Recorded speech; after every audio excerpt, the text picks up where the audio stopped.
ભારતીય ડબગર સમાજ દ્વારા તૈયાર કરેલ 500 કિલોનું વિશાળ નગારું દાહોદ ખાતે આવી પહોંચતા નગરજનોએ ભવ્ય સ્વાગત કર્યું। અયોધ્યામાં ભગવાન શ્રી રામ મંદિરનો પ્રાણ પ્રતિષ્ઠા મહોત્સવ 22મી જાન્યુઆરી યોજાવાનો છે, જેને લઈને સમગ્ર દેશના હિન્દુઓમાં ખૂબ જ ઉત્સાહ જોવા મળી રહ્યો છે। દરેક સમાજના લોકો પોતાની યથાશક્તિ મુજબ ભગવાન શ્રી રામના મંદિરમાં નિર્માણમાં યોગદાન આપી રહ્યા છે, ત્યારે અખિલ ભારતીય ડબગર સમાજ દ્વારા ભગવાન શ્રી રામના મંદિરમાં ભવ્ય નગારું અર્પણ કરવામાં આવ્યું છે।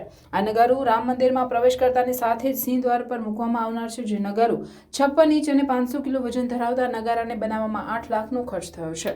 આ વિશેષ નગારું વિશેષ રથમાં સવાર થઈ અયોધ્યા ધામ ખાતે રવાના થયું હતું, જે દાહોદ ખાતે આવી પહોંચતા દાહોદ શહેરના નગરજનો અને ડબગર સમાજ દ્વારા ફૂલહાર આરતી પૂજા કરી સ્વાગત કરવામાં આવ્યું હતું।